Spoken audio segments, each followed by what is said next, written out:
Cette semaine au Balado, on parle du dollar québécois et des priorités de la ville de Montréal avec Jonathan Hamel. Et François Fournier nous offre ses réflexions sur la sortie prochaine du livre Journal d'un prisonnier de Nicolas Sarkozy. Tout cela et bien plus dans votre Libre Podcast.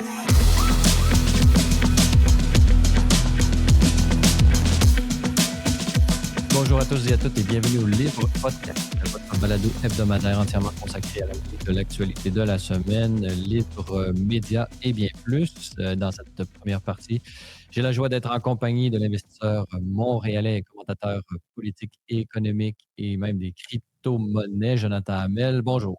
Oui, bonjour. Jonathan Hamel, on est plusieurs sujets là, sur lesquels vous vouliez vous prononcer.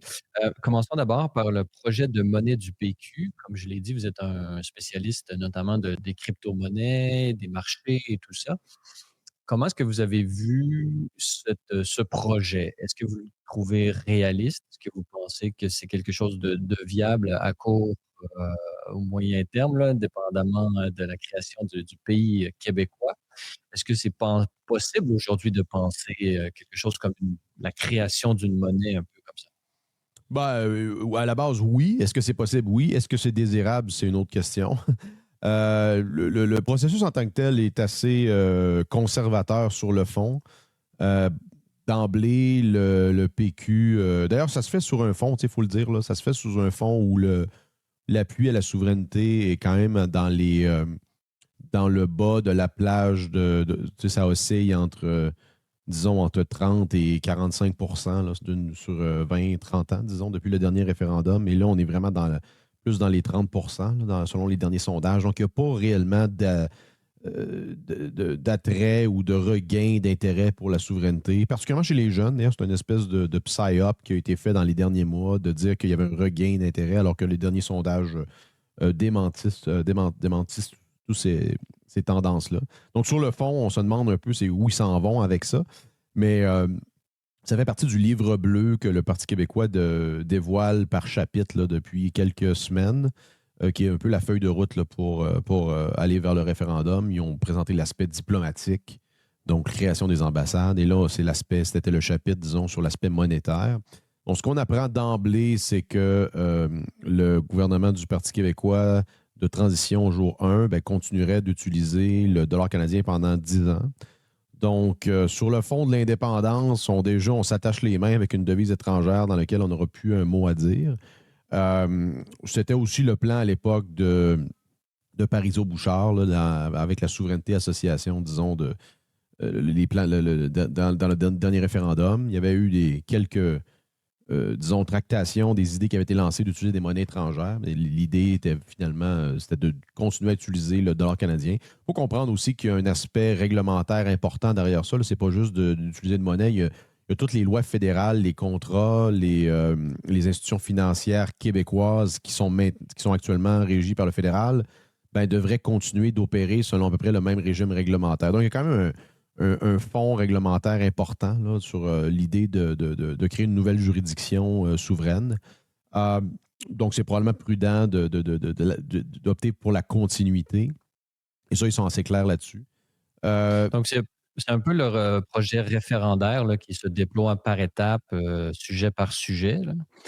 Ils ont même, bon, la CAQ s'est occupée de la Constitution. Oui, On sera exact. d'accord. Au moins, c'est un texte martyr, comme on dit. Des fois, faut partir de quelque chose pour pouvoir le critiquer puis arriver ailleurs. Mais bon, je l'ai mentionné, vous êtes spécialiste de la crypto-monnaie, plus spécifiquement le Bitcoin.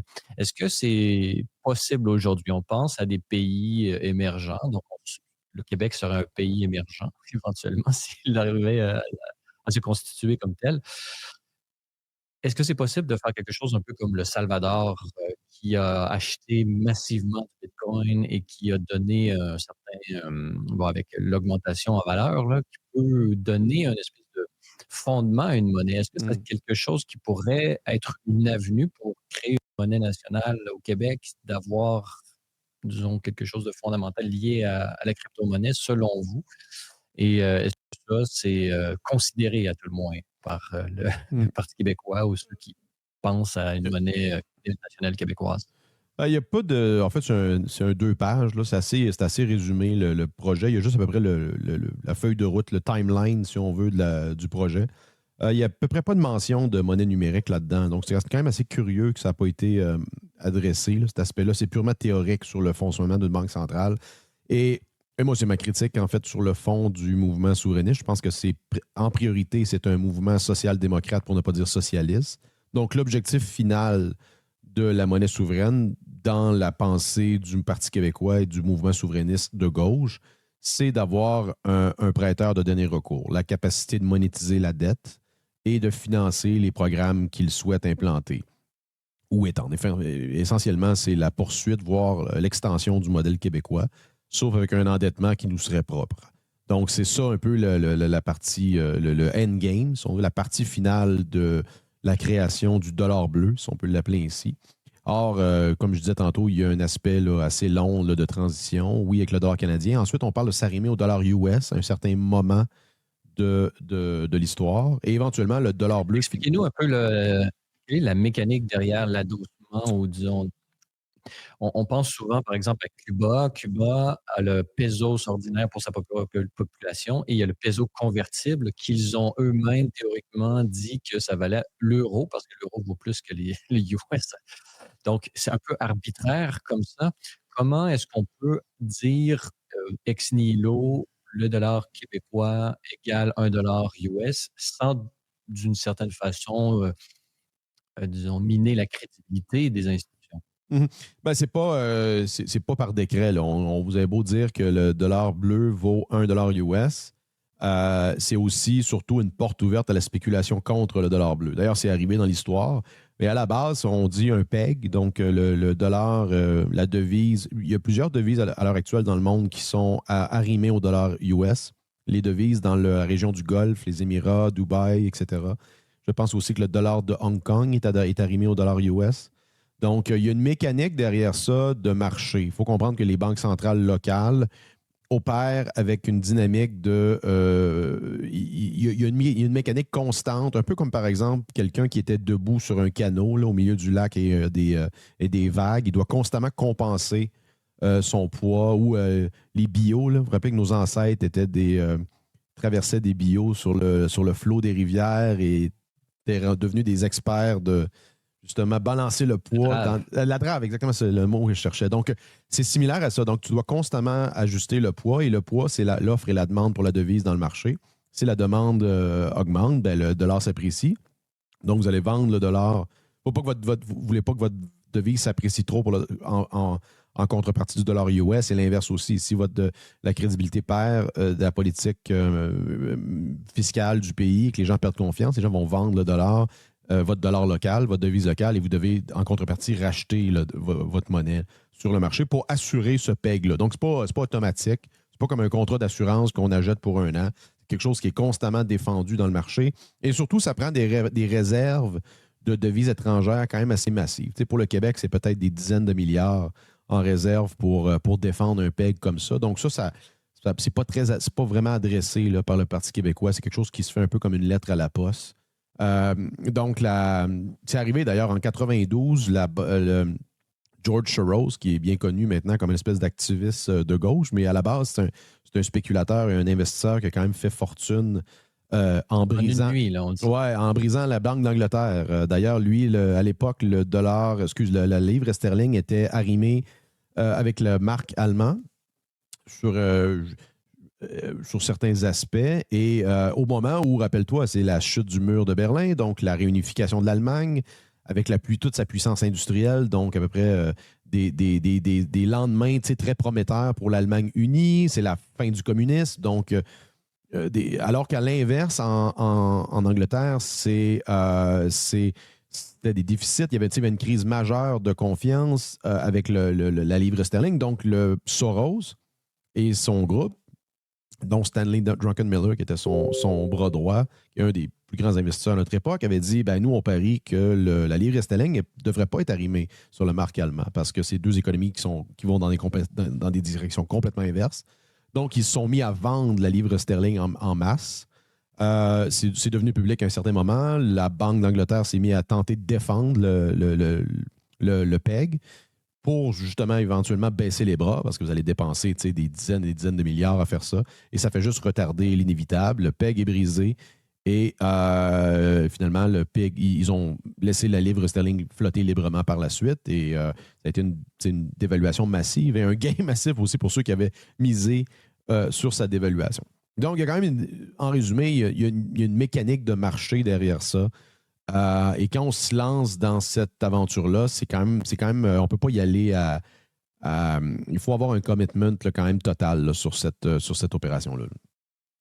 Oui, puis peut-être des backups, comme on dit en anglais. Là. Est-ce que la crypto pourrait jouer un rôle là-dedans? Là?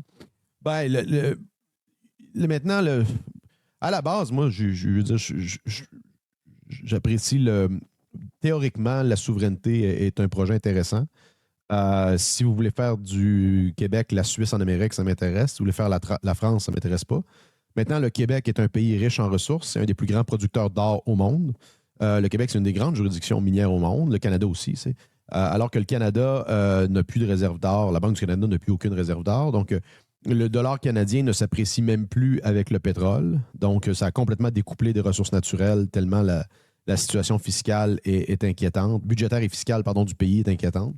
Donc, on n'est pas dans une situation de monnaie, disons, solide. Par exemple, rappelle-toi, au début des années 2010, le dollar canadien avait dépassé le dollar américain à peu près de 10 même. Parce que justement, avec l'appréciation du pétrole, c'était pendant aussi le règne de Stephen Harper. Donc, les finances publiques avaient été remises en ordre. Donc, les marchés avaient une très forte confiance envers le dollar canadien. Pardon. C'est un peu le saut d'approbation du marché par rapport à la politique d'un pays.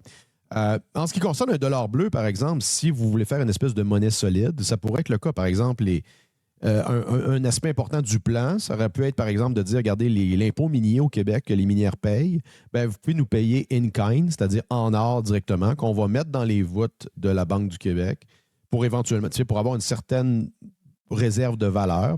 Il y a également des gros mineurs Bitcoin au Québec. On en a fait fuir beaucoup, mais quand même. Donc, il pourrait avoir un aspect de Bitcoin au travers de ça pour donner une crédibilité de monnaie solide derrière le dollar bleu. Et surtout, c'est le projet politique derrière aussi. Comme je dis, si vous voulez recréer le même gouvernement, le même type de gouvernement quasi-socialiste que le Canada, mais à l'intérieur du Québec, ben, il y a quand même des déficits qui sont associés à ça. Il y a des déficits, il y a de la dette qui s'accumule. Donc, ça a un impact sur la crédibilité de la devise. Donc, théoriquement, oui, je pense que c'est possible de créer une devise, mais il y a quand même une chaîne d'événements et des facteurs clés qui, à mon avis, sont essentiels au lancement ou du moins à la promotion d'une monnaie solide qui ne se retrouve pas dans le projet du Parti québécois. Là. Donc, c'est une idée, mais peut-être que le plan d'élaboration et les différentes étapes qu'ils ont déployées n'est pas, espérons-le, le projet définitif. Mm. Et donc, espérons-le Mais qu'ils si on écoutent reste. plus ce qu'on dit là, pour ouvrir un peu Ouais. leurs horizons des anciens modes de pensée des banques centrales et tout ça, qui sont notamment critiqués un peu partout. Là. On arrive d'Argentine, Jérôme Blanchet-Gravel et moi, et on a rencontré des économistes, donc le père spirituel économique de Javier Milei, qui critique fortement justement les banques centrales et leur tendance à justement à créer de la valeur ex nihilo qui finalement dilue les économies, dilue disons, la valeur de la monnaie et amène à la banqueroute. Donc, Ben, vous en pensez? c'est l'ultime planification centralisée, les banques centrales. Là. Puis arrêtez de penser que ces gens-là, c'est le libre marché et que c'est des banquiers. Non, c'est littéralement des communistes, là, dans le sens où ces gens-là pensent qu'ils peuvent gérer de façon micro des économies macro avec des comités en décidant des taux d'intérêt basés sur des données des mois passés. Non, c'est pas réaliste. Là. Donc, à la base, il y a un problème. Moi, je suis très sceptique sur les banques centrales. Je pense qu'on a un grand problème de crédibilité et tout ce qu'on voit dans la dernière année, même s'il y a eu une certaine correction, là, par exemple, si vous regardez l'or, Bitcoin, mais c'est en très grande partie maintenant, je pense qu'il y a une réalisation que les banques centrales, il n'y a plus de restreintes par rapport à l'endettement et la monétisation de la dette des gouvernements. Donc, ils ne font qu'un maintenant avec les gouvernements. Avant, il y avait une certaine prétention d'indépendance et de... Non, la politique monétaire du pays, c'est différent du gouvernement, l'exécutif. Non, maintenant, ça ne fait qu'un. C'est un monstre à plusieurs têtes. Et si vous voulez rester dans une perspective, par exemple, pour le Parti québécois ou même la Banque du Canada, ce serait beaucoup plus intéressant, je pense, pour les Canadiens et pour les Québécois, de juste peut-être joindre le réseau de la Fed. Puisque la Réserve fédérale américaine, c'est un réseau de banques régionales. Vous avez la Fed de Saint-Louis, il y a la Fed de New York, il y a la Fed de... donc, il y a plusieurs banques centrales régionales aux États-Unis qui forment le réseau de la Réserve fédérale américaine. Donc, tu sais, logiquement, l'Amérique du Nord devrait avoir une union monétaire comme l'Union européenne. Là, on n'a aucun avantage d'avoir le dollar canadien. C'est un avantage, d'ailleurs, c'est une subvention détournée pour l'industrie manufacturière, donc une devise dévaluée qui permet d'exporter à l'étranger. Mais pour le commun des mortels, vos denrées sont juste plus chères. Là. On voit le prix d'un iPhone maintenant ça peut aller à 2500 $, je pense, là, si tu prends le gros salaire. Donc, il y a un aspect, il y a un coût de la vie. Même si vous avez un salaire plus élevé en dollars canadiens, votre pouvoir d'achat est quand même plus bas là, par rapport dans le temps. C'est constamment dilué par rapport au pouvoir d'achat du dollar américain. Donc, si vous voulez rester purement dans un monde fiat de monnaie fiduciaire, ce serait beaucoup plus rentable d'avoir une union monétaire nord-américaine. Et la Banque du Canada, tu l'intègres tout simplement au réseau de la Fed. Ou même, dans le cas du dollar bleu du Parti québécois, d'avoir une banque centrale membre du réseau de la Fed également, ou carrément d'être un État américain. D'ailleurs, il y a un juriste, un avocat québécois, Hans Mercier, je crois, qui amène la théorie comme quoi le français serait mieux défendu à l'intérieur d'un État américain qui aurait, par exemple, sa constitution qu'à l'intérieur du Canada. Ou même comme pays indépendant, par exemple. Donc, c'est quand même drôle qu'on nous sert à constamment, le mouvement souverainiste nous donne des exemples de, par exemple, la République tchèque, le Monténégro, plein d'exemples de pays qui ont atteint leur souveraineté, mais ces pays-là n'étaient pas voisins des Américains, n'étaient pas voisins de la superpuissance probablement la plus dominante de l'histoire humaine. Donc, je pense que il y a beaucoup de ce projet-là qui est toujours fait dans une perspective où le Québec, c'est une espèce d'État européen en Amérique du Nord. C'est pas vrai. Le Québec puis le Canada, c'est des pays nord-américains. La population du Québec a un mode de vie nord-américain. Et on aurait tout intérêt à s'aligner. En gardant une certaine indépendance, on peut avoir notre hymne national, on a notre culture. C'est des choses qui ne dépendent pas du politique puis du cadre réglementaire. C'est des choses qui vont survivre malgré tout. Mais d'un point de vue, quelle est la meilleure option possible pour les citoyens, les entreprises? Je pense qu'il y a un alignement sur le projet américain d'un point de vue réglementaire, d'un point de vue de la devise, d'un point de vue de la défense française. Qu'est-ce qu'on fait avec l'armée canadienne? En fait, c'est en déclin depuis des années. Alors que le Canada, je comprends, il y a quand même un patrimoine historique militaire important, mais on n'est plus pantoute On a déjà été une des plus grosses marines au monde. Maintenant, on a des F-18 qui tombent en ruine. Là, donc, on est loin du débarquement de Normandie. Là. Ben oui, exactement. Donc, le monde a changé également. Donc, il y a peu d'intérêt de dépenser pour ça. Puis encore, même une fois, à l'intérieur d'un Québec indépendant, pourquoi on dépenserait 5% du PIB pour joindre l'OTAN? C'est pas vraiment réaliste. Et donc, pour ceux qui voudraient en aller davantage un peu sur ce dont j'ai parlé dans ma précédente question, vous pouvez aller voir l'entrevue avec Alberto Benegas Lynch, le mentor économique de Javier Milei, entrevue de Jérôme Blanchet-Gravel à lire sur le libre-media.com. Un deuxième sujet que vous vouliez aborder, Jonathan Hamel, c'est celui de la transition, disons, au gouvernement municipal à Montréal. Il y a celui de Québec, il y a un peu toutes les villes. Mais ici, on semble noter dans certains médias plus à gauche qu'il y aurait un changement de cap radical. La droiture aurait pris le contrôle de l'administration de la Ville de Montréal. Qu'est-ce que vous en pensez? Là? Est-ce que vous voyez un changement d'abord? Mais qu'est-ce que vous pensez, grosso modo, des différents changements qui ont lieu en ce moment? Ben, d'abord, comme citoyen de Montréal, résident de Montréal, je suis extrêmement heureux de la défaite de Projet Montréal, qui, d'ailleurs, la nouvelle mairesse, son parti est majoritaire à l'Assemblée à l'Hôtel de Ville. Est-ce que c'était mon premier choix? Probablement pas. Je pense que ça vient c'est quand même une politicienne qui est plus accolée au Parti libéral du Canada, une ancienne députée sous Justin Trudeau.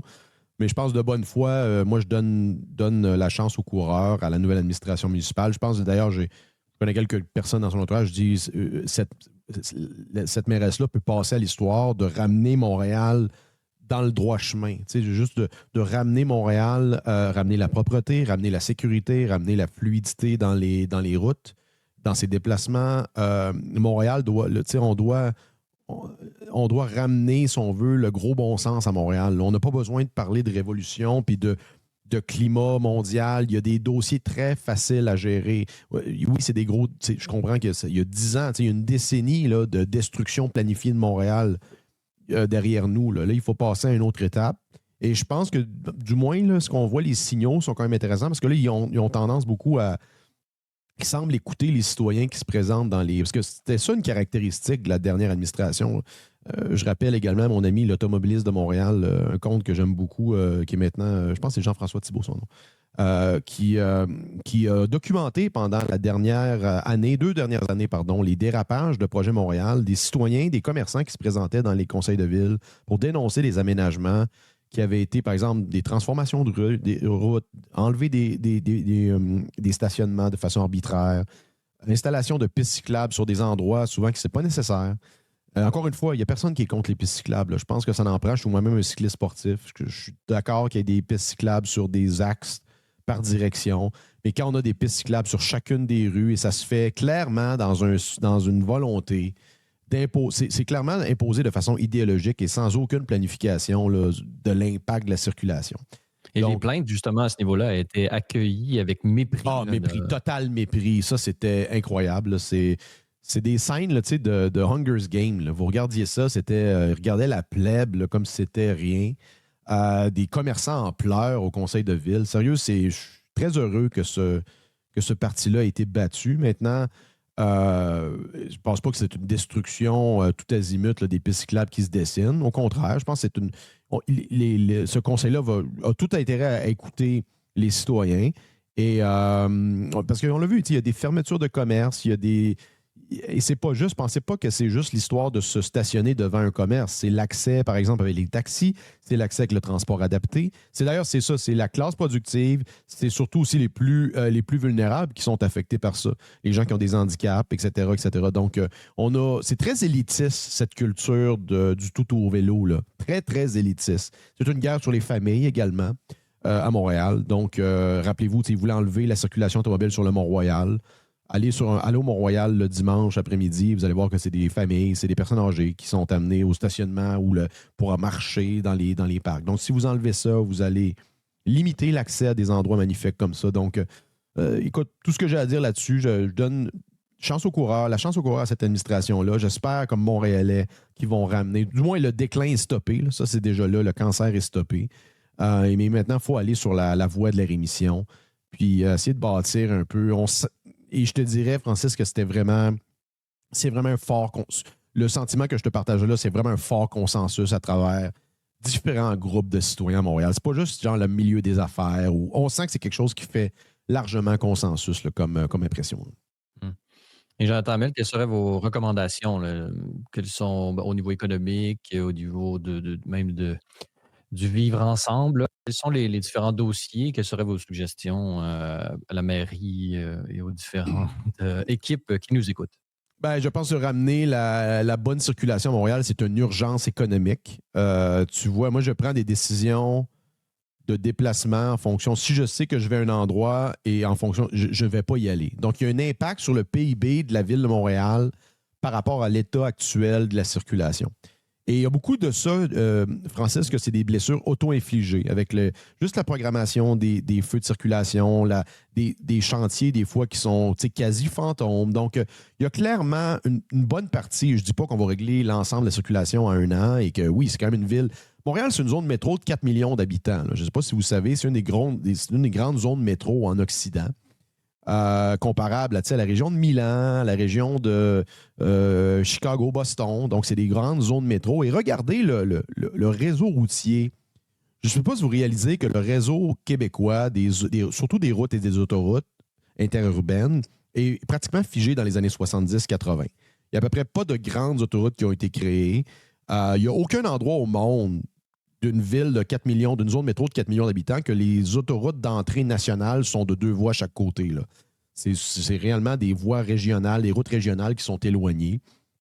Donc, la gauche progressiste nous mentionne constamment des exemples européens de villes, mais si vous rentrez à Paris, l'autoroute a 6 voies à chaque côté. Là. C'est pareil à Vienne, pareil à Berlin, pareil même à Copenhague, qui est l'exemple parfait là, de la ville cycliste, le nirvana cycliste qui est Copenhague.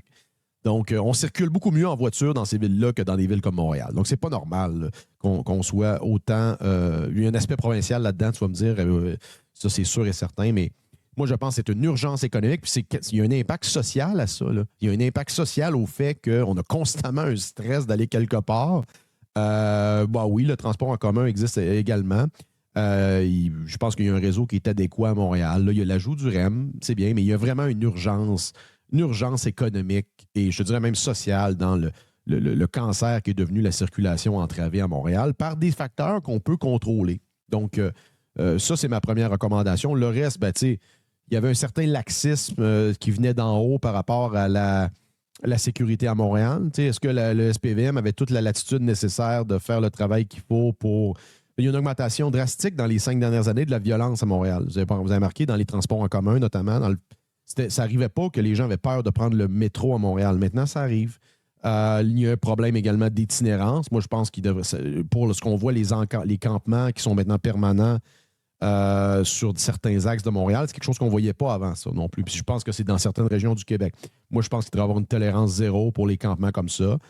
Oui, il doit y avoir... D'ailleurs, il y a beaucoup de... C'est un peu genre le grand mensonge, ça, c'est qu'il y a beaucoup de refuges, il y a beaucoup d'infrastructures municipales qui sont sous-utilisées pour peut-être accueillir des gens là. Et je vois que l'administration, ils ont procédé, je pense qu'ils ont fait de l'acquisition où ils vont utiliser des locaux là, dans l'est de la ville pour loger ces gens-là. Mais on ne peut absolument pas, Francis, tolérer des campements. Et même, on parle même de bâtir des petites habitations temporaires. Ça va mener à la ghettoisation de certains quartiers de la ville de Montréal et ça va devenir permanent. Ça, c'est une bombe à C'est des retardement. retours des favelas, finalement. 100%. Et les gens, je pense que les gens doivent...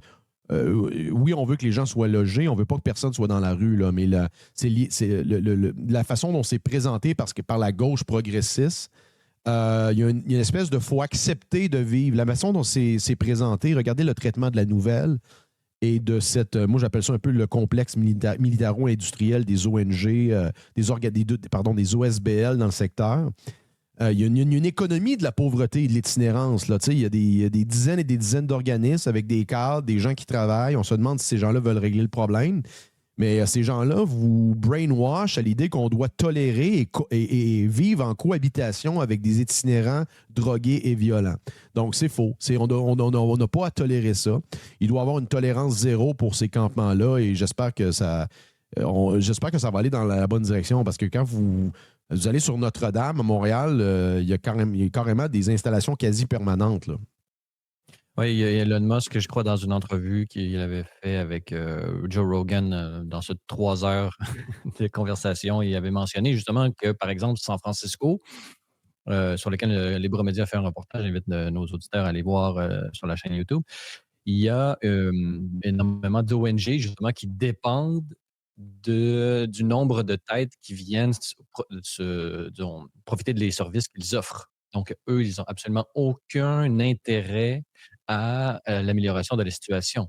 Donc, lorsque vous laissez cette classe organisationnelle avoir un trop grand impact sur les éventuelles décisions là, qui doivent être faites par les municipalités, ben là, vous avez un complet conflit d'intérêts. Donc, comment s'en sortir? Le logement social, pour vous, ce n'est pas nécessairement une solution. Oui, je veux dire, il peut y avoir un aspect. La stratégie actuelle de 2020 la stratégie d'implanter de façon automatique et obligatoire des logements sociaux dans des nouveaux développements, je pense que c'est non désirable.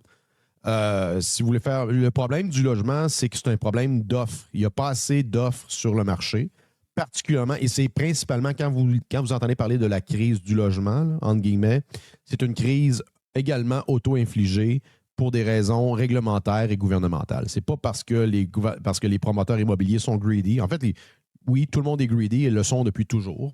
Ça fait partie de la nature humaine. Mais la nature aussi d'une économie de marché, c'est que quand tu augmentes l'offre, ben, le prix a tendance à baisser. Donc, il faut construire plus de logements. Il ne faut pas que ça prenne des mois, voire des années à avoir un permis de construction. Un des plus grands scandales à l'heure actuelle dans le logement à Montréal, c'est le Blue Bonnet. Ça fait des années que je parle de ça. Blue Bonnet, c'est un terrain, je pense, de près de 10 km², si je me souviens, là, si tu prends tout l'ensemble du complexe. Et c'est probablement le terrain vague en zone municipalisée le plus grand en Amérique. Il n'y a probablement pas un terrain similaire dans une grande ville d'Amérique du Nord aussi proche de la ville. Or, ça fait 10 ans que la Ville de Montréal est propriétaire de ça. Et pourquoi ça ne s'est pas développé, Francis? Parce que quand on creuse dans l'évolution de la nouvelle, l'administration de Projet Montréal, qui était propriétaire, la Ville de Montréal est propriétaire du terrain depuis plus de 10 ans maintenant, c'est 2017, près de 10 ans, pardon.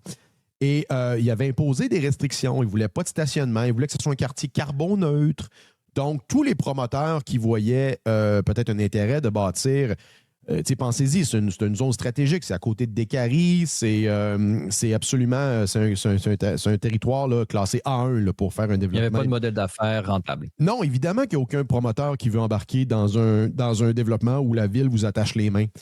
Donc, le fait qu'il n'y ait pas de développement, ça profite justement au discours de la gauche, comme quoi il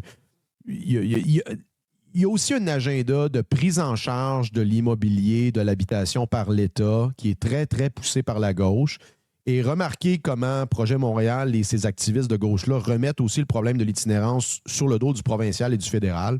Ce sont des problèmes locaux qui devraient être traités localement.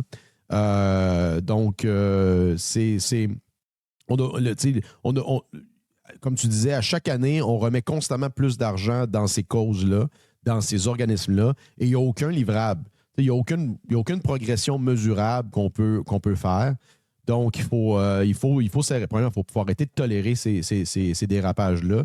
Et il faut que les dollars qui sont mis dans ces causes-là, dans ces fléaux sociaux-là, soient arrimés avec des livrables mesurables. Combien de gens sont hébergés et à combien par tête?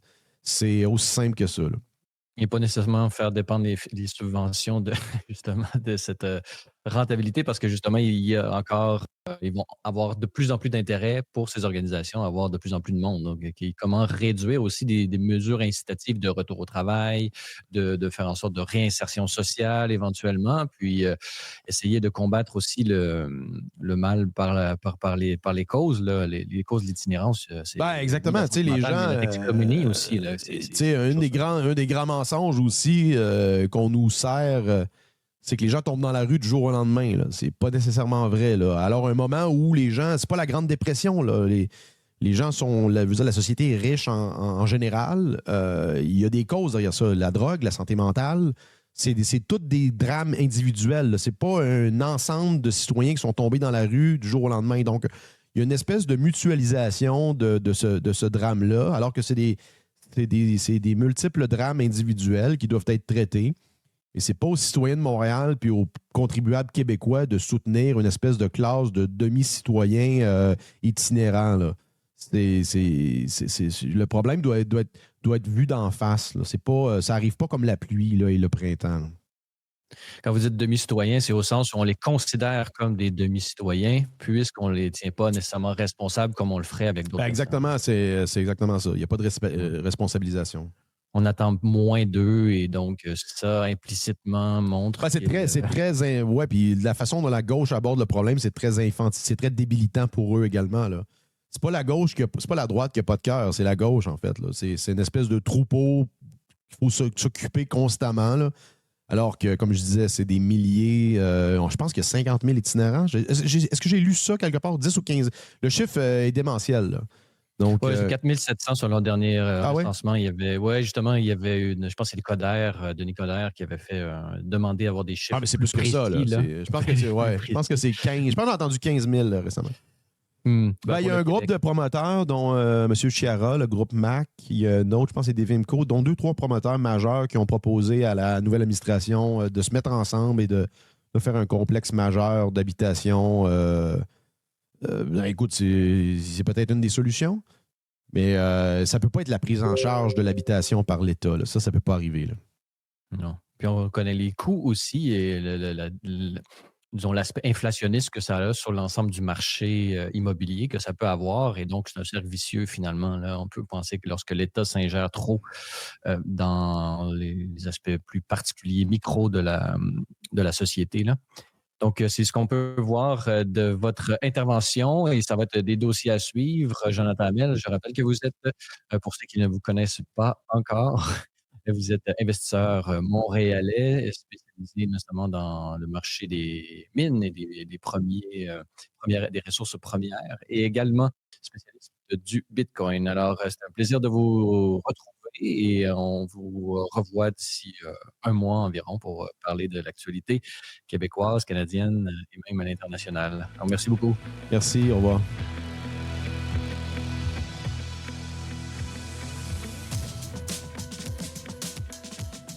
Et dans la deuxième partie de ce balado de cette semaine, j'ai la joie d'être en compagnie de François Fournier, alias le Dédomiseur. François Fournier, bonjour.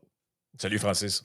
Alors, François, je sais qu'il y a plusieurs sujets sur lesquels tu voulais te prononcer, mais un qui a un peu passé sous le radar, puisque son principal auteur est derrière les barreaux. Il s'agit de l'ancien président français Nicolas Sarkozy, qui est sur son compte X à la date du 21 novembre, là, donc un mois plus tard presque, et il a annoncé qu'il allait éventuellement et peut-être très bientôt publier un livre. Donc, ce qui a fait jaser beaucoup, puisque ça fait presque un mois jour pour jour depuis son incarcération. Il a déjà des réflexions très approfondies. Alors, qu'est-ce que vous en avez pensé? Oui, ben c'est ça. En fait, je te corrigerai sur un point, Francis, c'est que en fait, le 10 novembre, il a été libéré sous caution parce que sous contrôle judiciaire qu'on appelle dans le langage français parce que il fait appel de sa cause. Donc, en réalité, il est resté au bas mot une quinzaine de jours en prison, là.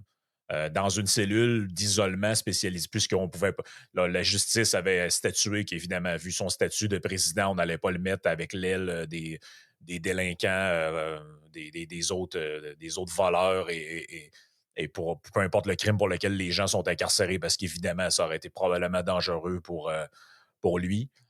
Puis bon, je pense que je Il aurait pense que fallu assurer sa sécurité de toute façon dans cette aile du public, on pourrait dire. Et donc, ça aurait coûté peut-être plus cher à la fin de la journée, comme on dit, là. Ben, c'est ça, c'est que j'imagine que la France, en plus de faire le tour du monde parce qu'un ancien président est incarcéré, ne voulait pas faire le tour du monde parce qu'un ancien président est incarcéré et battu à mort derrière les barreaux.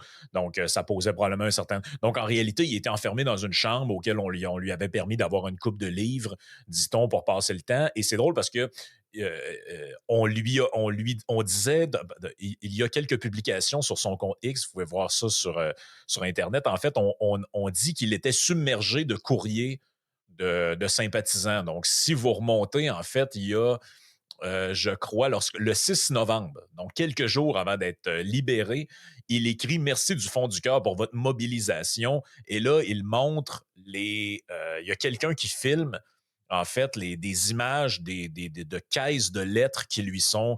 Donc, non seulement M. Sarkozy a le temps de lire les courriers de ses courriers des lecteurs, finalement, mais en plus de ça, il a eu le temps, dans ces 10-15 jours-là, d'écrire ses mémoires, entre guillemets, sur sa vie d'incarcéré. Donc, il écrit sur son compte X, « En prison, il n'y a rien à voir et rien à faire. J'oublie le silence qui n'existe pas à la santé », étant le nom de l'établissement carcéral, où il y a beaucoup à entendre. Le bruit est hélas constant, mais à l'image du désert, la vie intérieure se fortifie en prison. Nicolas Sarkozy, le journal d'un prisonnier, quand même, là, donc...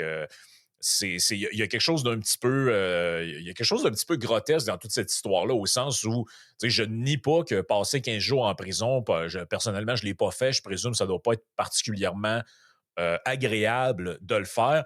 Par contre, c'est comme s'il se présentait comme étant une espèce de prisonnier politique, un peu comme Lénine qui est envoyé par le régime des tsars qui est incarcéré dans un goulag. Et donc là, il revient après son incarcération et écrit ses mémoires ou comme je sais pas moi, l'archipel du goulag avec Solzhenitsyn. C'est comme si il y avait une espèce de récit politique à raconter de ça, alors que on s'entend, c'est un passage qui est pratiquement symbolique là, en prison. C'est-à-dire qu'on l'a condamné à 5 ans, il a fait 15 jours.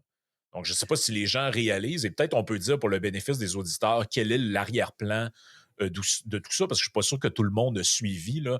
Donc... il y a quelque chose, peut-être on peut penser qu'il y a une certaine humiliation quand même qui a été vécue par l'ancien président français, là, parce que, bon, on peut s'imaginer, disons, l'expérience de devenir le chef de l'État et finalement se ramasser en prison. Donc, ça doit être quelque chose d'assez difficile à vivre, là. Donc, peut-être ce romantisme un peu du prisonnier peut l'aider psychologiquement à C'est ça, survivre. c'est que là, dans le fond, il a réussi à canaliser cette expérience-là déjà dans une espèce de pub pour relancer sa carrière d'écrivain, de commentateur ou je ne sais trop encore. Donc, il y a tout un... Et ce qui est fascinant, c'est qu'avant de rentrer dans le pourquoi du comment, on parle quand, tu sais, je veux dire, les gens se sont lancés dans le monde de l'édition, que ce soit par soi-même dans l'auto-édition ou avec une maison d'édition, écrire un livre, c'est pas quelque chose qui se fait en 3 jours sur le coin d'une table. Il y a un processus à ça. C'est long à faire corriger. Il y a des révisions. On doit le mettre en ordre. Je rappelle qu'il était dans une chambre avec aucune ressource ou à peu près rien. Donc, de voir que le 10 novembre, il est remis en liberté et que le 21 novembre, on nous annonce que le livre est prêt, il va sortir aux éditions Fayard, il y a une couverture qui est choisie, le livre est monté, il va être disponible en librairie. Il y a quelque chose là-dedans qui est un peu surréel au sens où on se demande est-ce que le bouquin a été écrit avant même l'incarcération ou est-ce que, comme c'est le cas pour plusieurs politiciens, le bouquin a été carrément écrit par quelqu'un d'autre. Donc, ça, ce serait pas la première fois que ça arrive. Je le sais pas, donc je peux pas l'affirmer. Mais il y a quelque chose là-dedans que, on se dit, un livre qui a été écrit en 15 jours en prison et qui sort là, ça peut pas être le fruit d'une réflexion extrêmement profonde, là. Je veux dire, les gens qui ont fait l'exercice d'écrire un livre, on parle en général de plusieurs mois, des fois plusieurs années. Il y a des va-et-vient, il y a des pauses qui sont prises, et on consulte des gens autour de soi, on pose des questions, on demande des avis, on corrige. Je veux dire, écrire ses mémoires de prison en 15 jours, si tant est qu'il ait fait juste ça, là, et que ce soit publié automatiquement après, il y a quelque chose que je trouve un peu surréel, honnêtement, là. Et si on vient un peu dans le pourquoi de la chose, donc les gens n'ont peut-être pas tout suivi l'histoire parce que c'est une histoire relativement ancienne. Donc, Sarkozy a été condamné dans le passé pour 2 affaires distinctes, là, si on peut dire. Donc, une première qui était une condamnation pour corruption et trafic d'influence, donc qui était les tentatives d'obtenir des informations d'un magistrat. Donc, autrement dit, interférer dans le processus judiciaire. Pour ce méfait-là, il était condamné à 1 an de prison qui ne s'est jamais concrétisé, comme c'est souvent le cas en France, parce qu'il a été condamné à finalement à porter un bracelet électronique. Et donc, il n'y a jamais eu d'incarcération à proprement parler. Et le cas dont on parle en ce moment, c'est la condamnation pour financement illégal et dépassement des plafonds de sa campagne présidentielle de 2012 ainsi que 2007, dans lequel là, il y a eu vraiment des pourparlers judiciaires et en fait des procédures judiciaires en bonne et due forme. Donc, l'affaire, ça concerne au départ, c'était que des allégations, mais finalement, le tribunal a jugé que c'était sérieux. Donc, de financement illégal de sa campagne, notamment de 2007, par le dirigeant Mouammar Kadhafi à l'époque, qui était le leader libyen bien connu, qui est depuis décédé, comme tout le monde le sait, là. Et donc, on parle la justice s'exprimait, c'est dans un article du Guardian que j'ai retrouvé, on parle d'un pacte de corruption avec le régime libyen. Et là, bon, ça a pris des années, hein, avant que la justice puisse suivre son cours là-dessus. Donc, ça pose aussi également toute cette histoire-là. Le paradoxe, en fait, qu'il y a pour cet ancien président en l'intérieur de 2 semaines, il peut écrire ses mémoires politiques et finalement, tout ça va être publié. Mais la justice, pour suivre son cours, a besoin de plus d'une décennie, là. Donc, c'est en 2025 que les éléments reprochés en 2007 ont été entendus par la justice. Donc, le 25 septembre 2025, le tribunal à Paris condamne Nicolas Sarkozy à 5 ans de prison pour ce qu'on appelle association de malfaiteurs dans le dossier libyen, plus une amende de 100 000 euros. Le juge ordonne l'exécution immédiate de la peine, donc ça signifie qu'il doit aller en prison même s'il fait appel, d'où l'idée qu'il a passé d'où le fait en fait qu'il a passé les 15 jours de la fin octobre à mi-novembre en prison. Et ça a marqué l'histoire parce que c'est devenu le premier ancien président français à être condamné à une peine finalement pure d'emprisonnement. Mais bon, ça n'a pas duré longtemps, tout ça. Et là, il y a plein de gens qui soulèvent la question de, bon, est-ce que... C'est un vrai débat éthique là-dessus, c'est-à-dire que est-ce que pour l'intérêt supérieur de la nation, on a avantage à envoyer derrière les barreaux un ancien président qui représente quand même tout un pan de l'électorat, toute une frange de la France qui est bien réelle. Il y a eu des pressions sur Macron pour qu'il lui accorde le pardon présidentiel. Donc, les gens savent qu'en France, comme aux États-Unis, le président a un pouvoir de pardon qui est un peu Est-ce qu'on peut calqué. pardonner à peu importe, est-ce qu'on peut pardonner à quelqu'un qui se dit innocent, qui n'a pas été encore reconnu coupable? Là? Ben, c'est ça. Il faudrait voir. Honnêtement, je ne suis pas familiarisé avec la mécanique précise du pardon présidentiel français, qui est un peu différent de celui que les présidents américains ont. Parce que, par exemple, si vous vous rappelez dans le cas de Hunter Biden, Joe Biden lui avait donné un pardon qui est comme un pardon préventif, là. Donc, ce pardon-là, pour son fils, stipulait que dans les 10 années ciblées par la période de pardon, aucune procédure judiciaire ne peut être entamée sur lui pour X, Y motif. Donc, ça, c'est la prérogative du président. Il y a beaucoup de gens, en fait, que ça choque moralement, cette chose-là, parce qu'on se dit personne ne doit être au-dessus de la loi, y compris un ancien président. C'est la raison pour laquelle on vit en démocratie et non pas dans des monarchies. Par contre, il y a des gens qui justifient ça au nom, justement, de la paix sociale, empêcher des opposants politiques de se persécuter mutuellement. Pour Macron, est-ce que ça aurait pu être un geste d'ouverture et de réconciliation nationale d'une certaine manière en disant, bon, écoutez, il y a des gestes qui ont été posés. Le président, l'ancien président a amplement payé de par sa réputation par rapport à ça. Il n'est pas un danger pour la société. C'est pas nécessaire de l'envoyer derrière les barreaux. On maintient l'amende, mais on pardonne pour ce qui est de la... Maintenant, il va falloir voir qu'est-ce qu'en est la cause en appel. Est-ce qu'il va retourner derrière les barreaux?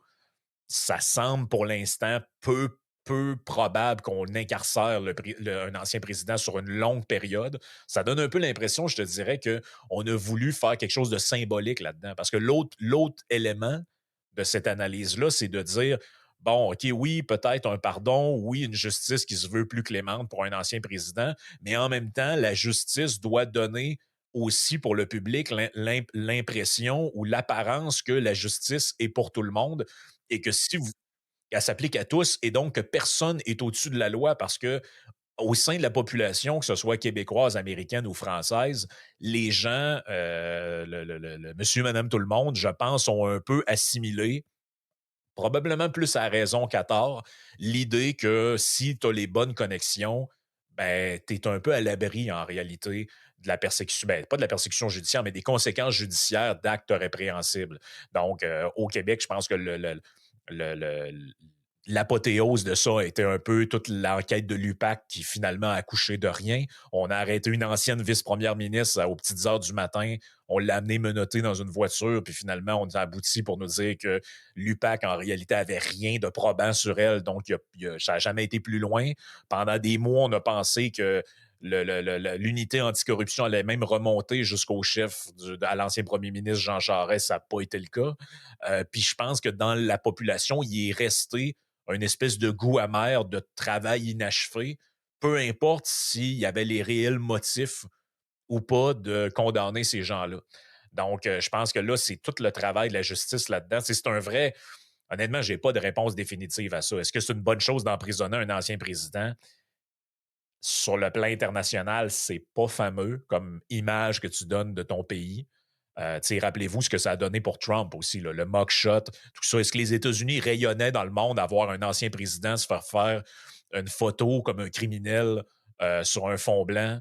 Il y a quelque chose d'un peu dégradant pour la fonction là-dedans, mais d'autres diront ben, c'est le prix à payer pour maintenir la confiance dans le système de justice. C'est-à-dire que si Sarkozy a vraiment effectué du financement illégal en plus via un pays qui n'était pas bon, un exemple pour les droits de l'homme, puis que cet argent-là, bon, on ne sait pas trop d'où elle vient, ben, qu'il en paye le prix puis qu'il fasse son temps en prison.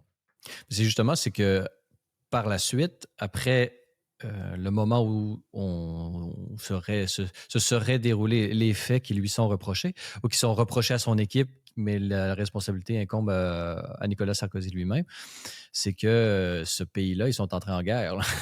Et finalement, c'est ce qui a mené à la mort de l'ancien. Donc, est-ce que s'il était reconnu éventuellement vraiment coupable de ce qui lui est reproché, est-ce que là, on n'entre pas encore plus loin au sens où là, ça pourrait découler sur des accusations même de traîtrise et là, ça pourrait aller jusqu'à, je sais pas, la loi martiale et les différentes peines qui y sont associées. Donc, est-ce que on va se rendre jusque-là? Je pense que tout dépendant de la culpabilité ou non là, par rapport à ce qui lui est reproché.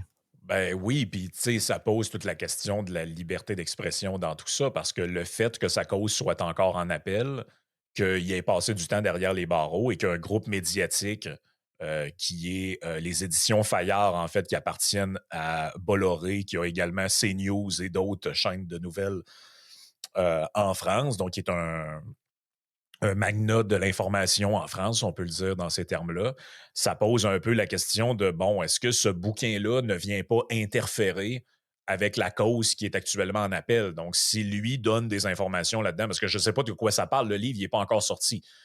Mais il y a Quoique, fort à parier. quand on regarde un peu ce qui est derrière, ou disons sur le quatrième de couverture, on voit que c'est peut-être plus poétique, intérieur, même peut-être même c'est de réflexion spirituelle sur Ouais, l'expérience du trou. j'imagine, mais je présume qu'il risque d'y avoir à l'intérieur de ça certains éléments qui pourraient intéresser. Et donc, tu sais, il ne faut pas se le cacher, il y a une opération de relations publiques là-dedans, au sens où ce livre-là, il cherche à présenter l'ancien président comme un persécuté de la justice et le redorer au sein de l'opinion publique. Je te dirais, si on se fie à, c'est sûr que c'est le prisme déformant des médias, là, mais si on se fie aux commentaires qu'on peut voir sous ces publications des réseaux sociaux, c'est pas gagné. Tu vois, regarde, il y a quelqu'un qui commente. Le premier commentaire en haut, le mec a fait 3 jours de prison et il se prend pour Mandela. Mec, t'as fait 20 jours, arrête de te prendre pour Mandela. Donc, c'est plein de commentaires de ce genre-là quand le narcissisme rencontre l'indécence. Donc, tu sais, je te dirais, j'ai fait le tour un peu de ce que les gens racontent et je ne pense pas que c'est une réussite pour l'instant. Par contre, M. Sarkozy, pour l'avoir vu plusieurs fois, est un communicateur hors pair, quelqu'un qui peut facilement endormir un auditoire. Donc, tout va dépendre de comment ce livre-là sera promoté d'une certaine manière. Pour Promu. reprendre promu, mais c'est ça pour reprendre les mots d'un ancien animateur de Québec. Euh, tout va dépendre de ça, mais c'est une scène un peu grotesque là, qui se déroule devant nos yeux. Ça fait beaucoup penser justement à ce qui s'est passé avec Trump dans les multiples procès. Parce que il faut se rappeler une chose, c'est que Sarkozy a tenté de se représenter en 2012 sur fond de cette histoire-là, et plusieurs, ça aussi peut-être c'est un élément qui est à prendre en considération, c'est que plusieurs personnes l'accusaient à l'époque que son retour en politique n'était qu'une tentative de faire avorter ce procès-là, parce que vous savez qu'il y a une immunité présidentielle lorsque vous êtes élu. Donc, s'il était réélu président de la République, cette enquête-là, en fait, elle ne pouvait suivre son cours.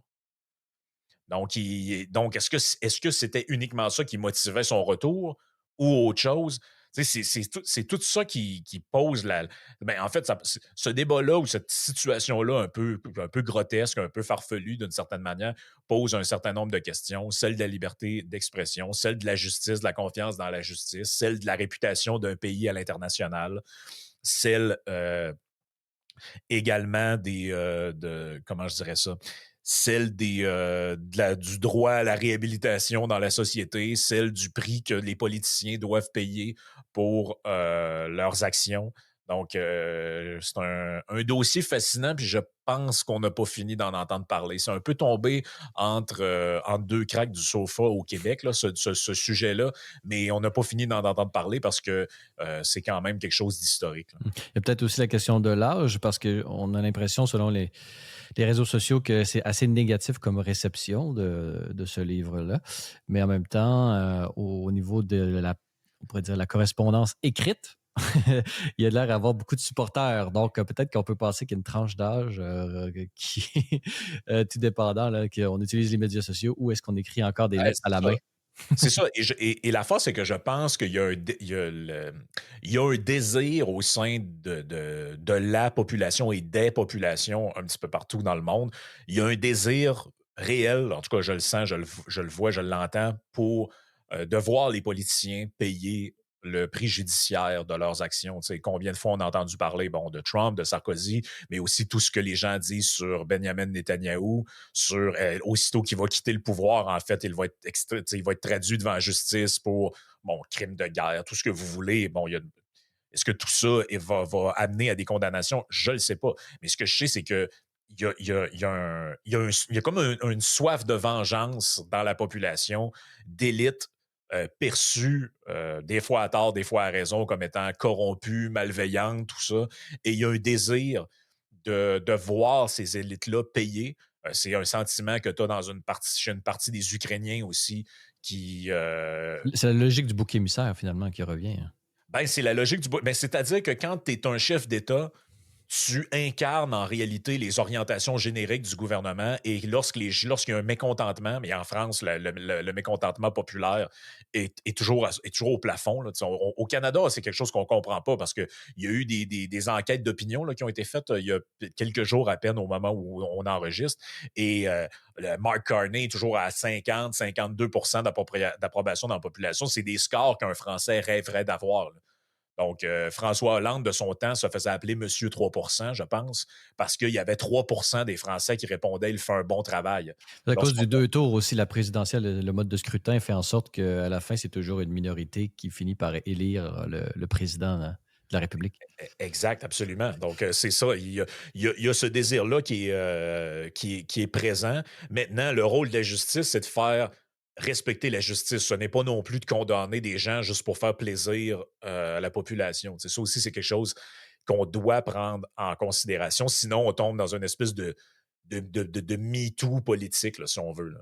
Il y a Marine Le Pen aussi, là, qui, d'un autre côté, est dans un procès. Oui. Donc, et là, on pense aussi dans un climat d'annulation d'élections, même en Roumanie, là, qu'on attend aussi peut-être une suspicion face au pouvoir judiciaire qui semble être, d'une certaine façon, instrumentalisé dans un camp plutôt que dans l'autre. Ça, c'est un autre excellent sujet, c'est-à-dire que le pouvoir judiciaire, dans certains pays, tend de plus en plus à se substituer aux politiques. Au Québec, ça fait des années que les nationalistes parlent de ça en parlant de ce qu'on appelle le gouvernement des juges. Bon, je ne suis pas toujours d'accord avec comment ils présentent ça, dans le sens que si des dirigeants briment la Constitution ou les chartes qu'ils ont eux-mêmes votées et adoptées, je pense que c'est normal qu'un juge les rappelle à l'ordre là-dessus. Par contre, le fait qu'un juge déclare inéligible, en fait, renverse le résultat d'un scrutin ou déclare inéligible un candidat, comme c'est le cas en France, pour toutes sortes de raisons plus ou moins, en tout cas, qui semblent être un peu dans le deux poids, deux mesures, ça, j'ai un problème. Parce que dans une démocratie, normalement, c'est le cas aux États-Unis, notamment, tu peux te présenter aux élections même si tu es en prison, en fait. Là. Et c'est en fait pourquoi? Parce qu'on considère que c'est au peuple de trancher si la candidature vaut la peine ou pas de recevoir des votes. Donc, on assume qu'en démocratie, si C'est le quelqu'un... peuple qui est souverain. C'est le peuple qui est souverain. Donc, c'est pas au juge de dire au peuple pour qui il doit voter ou pour qui il peut voter. C'est surtout ça la question. Donc, le principe de l'inéligibilité, ça devrait être le peuple qui décide si tu es inéligible ou pas, en te congédiant totalement. Et donc, en réalité, en 2012, quand Nicolas Sarkozy s'est représenté, le peuple lui a dit non. Lui a dit qu'on ne voulait plus de lui sur la scène politique et ils ont rendu le message. Donc, on n'a pas besoin d'un juge qui viendra en plus dire à propos si tu veux, si on déclare que si tu veux te représenter, tu serais inéligible. Les gens se sont déjà prononcés là-dessus. Et, Donc, selon vous, est-ce que, François Fournier, est-ce que ça serait possible pour éventuellement un président de se présenter depuis la prison et de gouverner depuis la prison?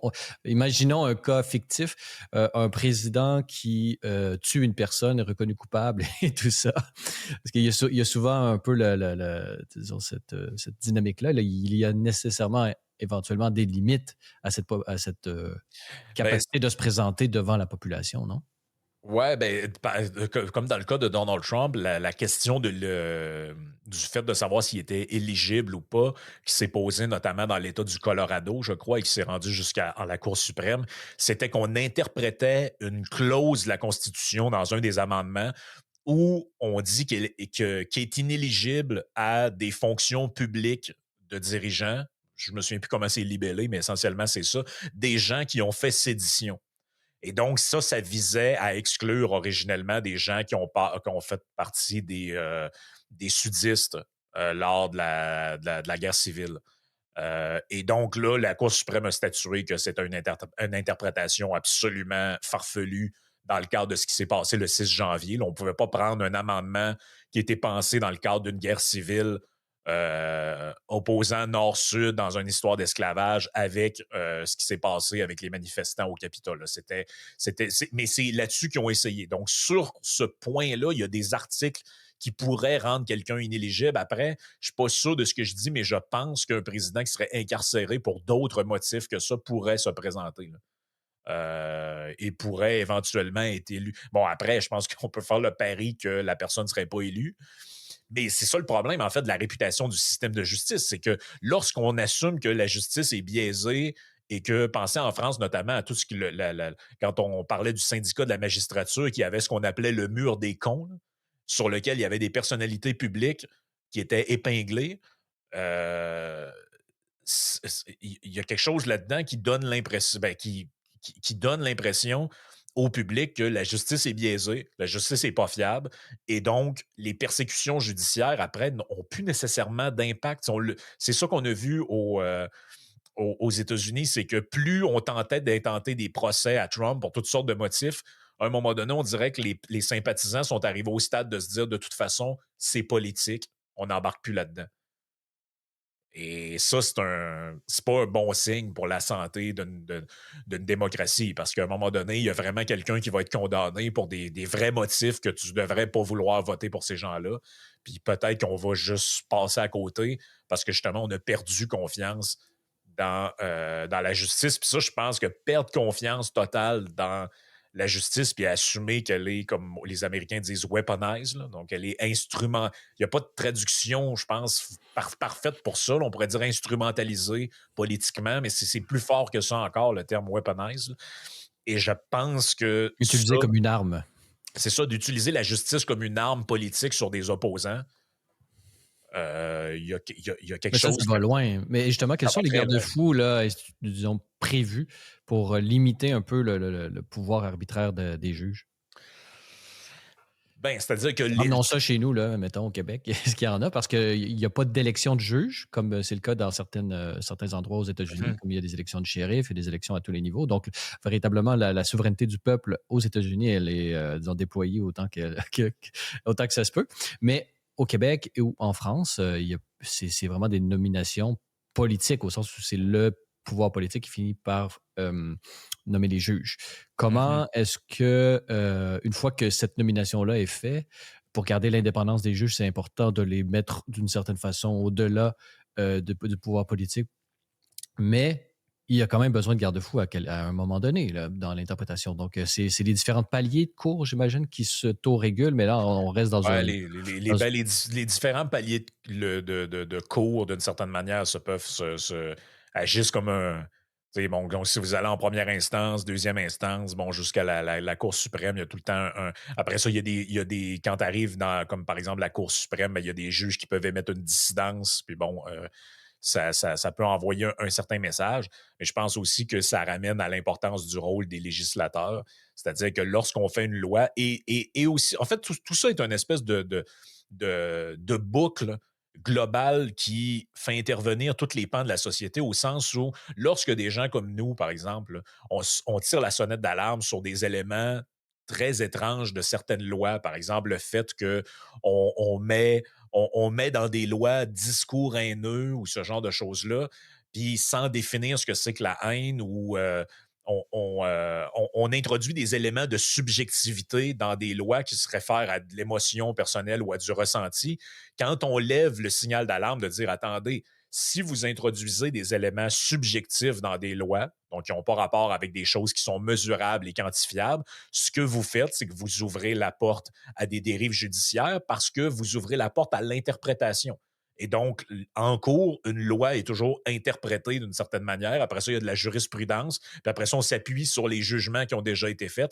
Et c'est comme ça que les choses peuvent peuvent dériver. Donc, c'était l'importance, par exemple, d'un procès comme celui qui opposait la Commission des droits de la personne à Mike Ward dans l'histoire de Jérémy Gabriel.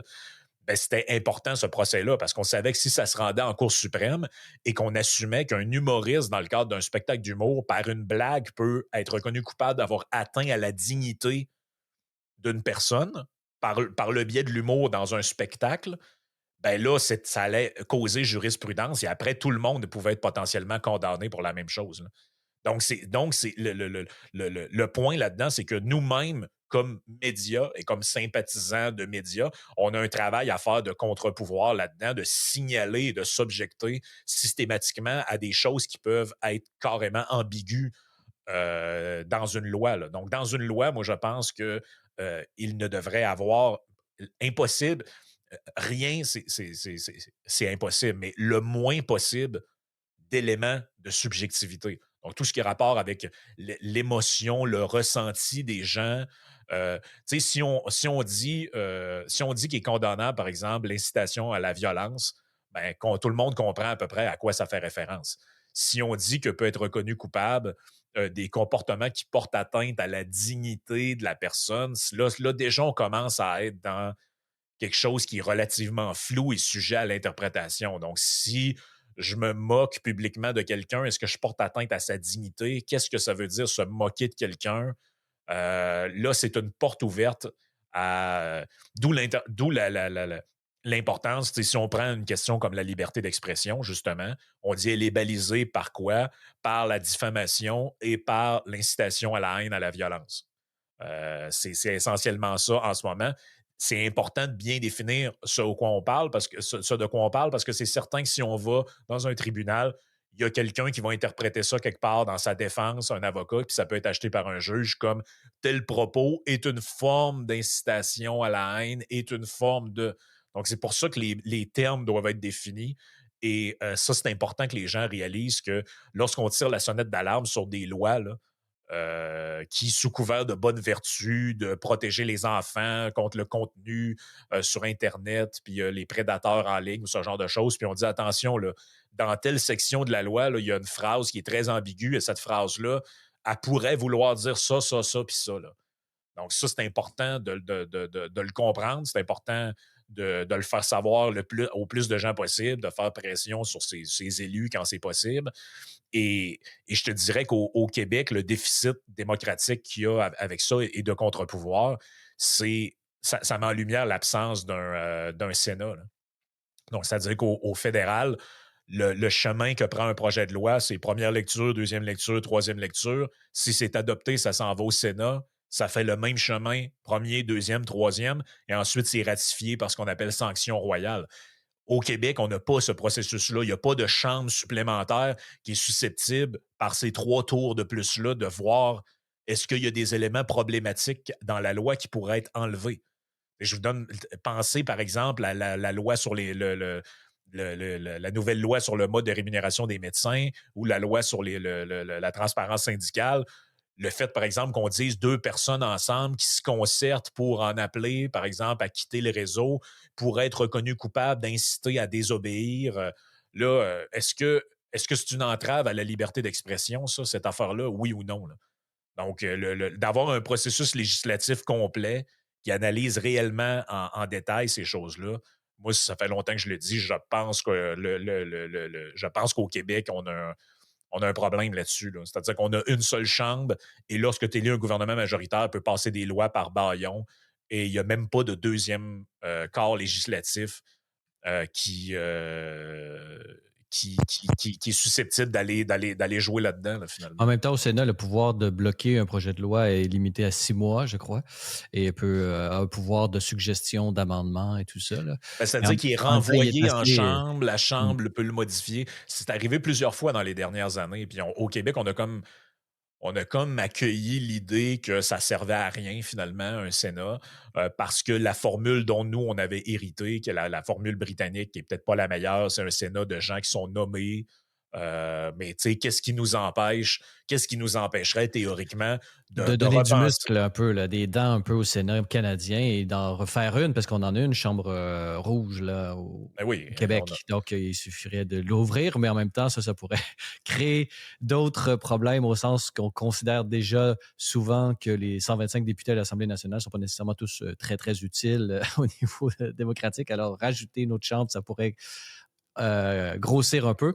C'est sûr qu'il y a des contre-pouvoirs, on en a besoin, mais peut-être qu'une des solutions au Québec, en particulier plus à court terme, serait justement d'avoir peut-être plus de médias, là, parce que vous avez mentionné l'importance des médias, justement, comme contre-pouvoir, à la fois du pouvoir judiciaire, politique, exécutif, ben, législatif. c'est que tu vois, il y a récemment encore le débat sur le mode de scrutin est revenu encore. C'est toujours quelque chose qui revient dans l'actualité. Et moi, je ne comprends pas pourquoi on n'adresse pas. En fait, le déficit démocratique au Québec, à mon avis, est pas mal plus lié à l'absence de contre-pouvoir qu'à celle du mode de scrutin. Donc, si on veut absolument changer des choses, on pourrait tout à fait introduire une forme de proportionnalité, par exemple en réinstaurant une Chambre haute, un Sénat, qui, lui, pourrait être élu de manière proportionnelle. Donc, sans changer et ça pourrait se faire, tu parlais tantôt d'ajouter des gens qui servent à rien. En fait, ça pourrait se faire à coup nul. On pourrait dire que désormais, l'Assemblée nationale, il y a 100 députés et il y a 25 sénateurs qui sont répartis, bon, selon des listes, puis eux sont élus, Proportionnel. sont élus avec une forme de proportionnalité, mais ça ne changerait pas le système uninominal britannique tel qu'on l'a avec ses avantages puis ses inconvénients. Donc, je trouve on se limite beaucoup dans l'univers des possibles et on a assumé que le seul problème qu'il y avait au Québec, c'est que des partis faisaient 10 puis il n'y avait pas d'élus. Moi, je pense que c'est loin d'être le seul problème. Il y a un paquet de problèmes dans notre système, dont celui du manque de contre-pouvoir. Et aussi de celui de, par exemple, le Conseil des ministres, les premières choses qu'ils font lorsqu'ils sont assermentés, c'est de promettre de ne jamais rien divulguer de ce qui se passe à l'intérieur du caucus. Peut-être étendre la protection des sonneurs d'alarme aux députés qui sont partis du Conseil des ministres, ça pourrait être aussi une solution Absolument. qui nous permettrait de connaître des choses qui veulent des choses cachées volontairement et institutionnellement protégées quand même. Donc, avec le pour et le contre que de telles mesures pourraient engendrer, François Fournier, bon, on a pu bien réfléchir à partir de cet événement quand même assez important, de celui d'un président de la République française, de la Ve République, qui a été emprisonné. Donc, on a pu réfléchir à partir de peut-être ce recueil de poèmes chiffrés qui va éventuellement sortir. Ouais, ben ça sera peut-être l'occasion de s'en reparler lorsqu'on connaîtra le contenu du dit bouquin. Peut-être, qui sait, il y aura peut-être des révélations juteuses à Ouais, l'intérieur. ou une conversion quelconque, peut-être une illumination qui aura eu lieu durant. Peut-être. Ouais. Alors, François Fournier, je rappelle que vous êtes le co-animateur de ce podcast très populaire, Yann et Frank, et on était réunis pour justement discuter un peu de tout ce qui tourne autour des différents paliers de pouvoir au Québec, au Canada et dans le monde. Alors, merci beaucoup d'avoir été avec nous cette semaine. Merci, Francis. Voilà, c'est tout pour le balado de cette semaine. N'hésitez pas à nous donner vos commentaires ou une note sur les différentes plateformes de balado-diffusion. Cela nous aide beaucoup à faire connaître et rayonner le podcast. Vous pouvez également nous suivre sur X, TikTok ou si vous êtes à l'extérieur du Canada, ce pays libre et démocratique, vous pouvez nous rejoindre par l'ensemble des plateformes du groupe Meta. Vous êtes également invité à nous rendre visite au libre-media.com et à vous abonner pour la modique somme de 4$ par mois, ce qui vous donne, entre autres choses, un accès illimité à tous nos contenus. À vous tous et toutes, merci d'avoir été des nôtres et revenez-nous la semaine prochaine pour un autre épisode du Libre Podcast.